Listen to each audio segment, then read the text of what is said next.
Okay, today's video is going to be about how I made a belt for my belt sander out of nothing but sandpaper.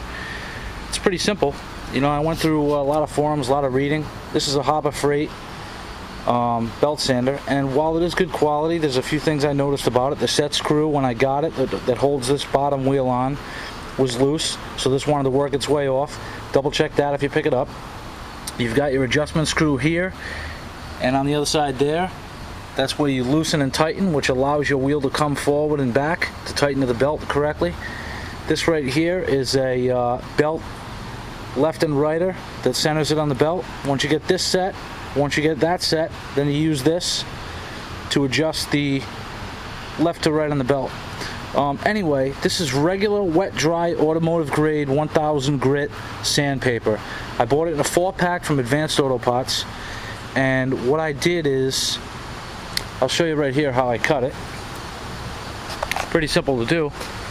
I've got enough here to make quite a few belts. We'll see how long they hold up, but I just take a straight edge, which is just happens to be exactly 1 inch wide, maybe 1 1/16", and I'll lay that right on the edge of the paper like that, and I'll press down real tight. Now there's 4 sheets that are stacked up here, so when I cut this, I've got enough to make 36 inches of belt. Now this is 1 by 30 belt, so you're going to wind up trimming and using 3 pieces of it. But the trick is, there's really no trick. What I did is I went to the post office. As you can see, this USPS right there. I was going to try the packing tape like some people do to hold their belts together, but I went with the $1 more expensive option. This stuff is $3.49. This stuff was $4.79, something like that. It's fiberglass backed tape, and while it's pretty sticky, it's really strong. I tried aluminum tape like this. No good. Broke it right in half. I tried the 3M tape, which I probably could get to work, but I'd have to notch the top of this unit out because it comes up and it wants to hit and pinch if I use a regular belt with the 3M tape on it and then the paper over it. Basically what I'm going to do is I'm ordering, I want to sharpen up some of my stuff, so I'm going to order some belts online. I'm going to order a leather strap. I'm actually going to make one while it's in the mail because I have no patience and I want whatever I'm doing today, I want it done yesterday. So here's the deal. What I did is, if you look at this, it's very simple. I cut the paper, I lined it up, I put a piece of that in the back of it. There's 3 spots where it has that. There's the other one. I didn't cut it on a 30-degree angle. I didn't do anything fancy. I just went straight butt joint with it. As you can see right there. Not perfect, but it works. And I'll tell you, I didn't expect it to hold up more than 2 seconds. I figured it would blow off just like every other one. It actually holds up. This is 1000 grit, and I'm sharpening this knife right here. Right now, I'm going to show you how it works. And you can get a little tension, and it doesn't break. So it's a good thing. Here we go.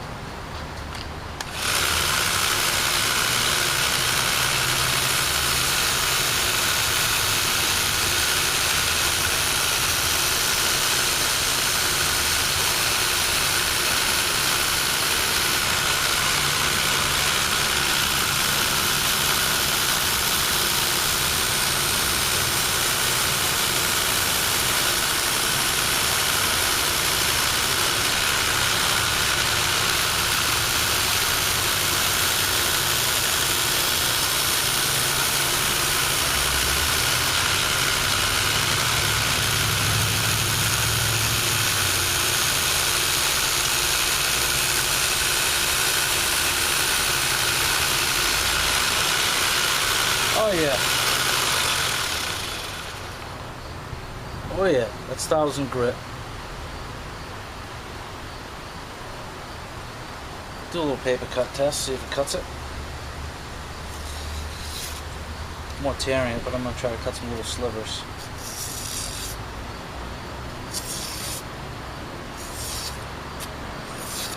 That's with 1000 grit. Paper's falling apart in my hand. Cuts pretty good. So, as you can see, it works. So if you're looking for a way to you know, do a custom grit belt, I mean, I'm going to do this with 1,000, with 1,200, 2,000, 2,500. I've even got some 3,000. I might get ballsy and use it with that. But I've also got some other things for polishing up blades, which you can get from a jewelry supply store. 3M makes it. They are 2 and 1 micron cloths, the equivalent of 6,000 and 8,000 grit. And they're like $1 a piece. They're really cheap. You can buy tons of sheets of it. But if you really want to polish something super fine, you know, that's what you get. It's for doing, you know, jewelry, gold and platinum, but it works on katanas, works on stainless, works on carbon steel. Works really good. You can get a really nice shine out of it. Polish out those, even with 2,500 grit, wet or oil, you're still going to have, unless you're really, really careful and you take a lot of time, you're still going to have some scratches in it from that.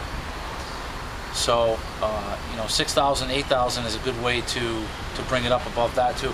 But I'm going to make a leather strap for this too, and I'll try the same tape and see if it works. Now, what I plan on doing is, if I really want to make this heavy duty and use it a lot, what I would do is I would take this fiberglass tape and I would just run a bead of it all the way along the back of the belt. Right now I know that it works, but the only thing that's holding it is the paper. Now, paper is extremely strong. If you pull it, you tear it, obviously it rips. Take a piece of paper like this and tear it, what does it do? It rips like that. Take a piece of paper like this and try to pull it apart. There's a lot of tension there. It takes quite a bit, more than what I'm giving it right now. But if I were to take a piece of this tape and run this along the back of it,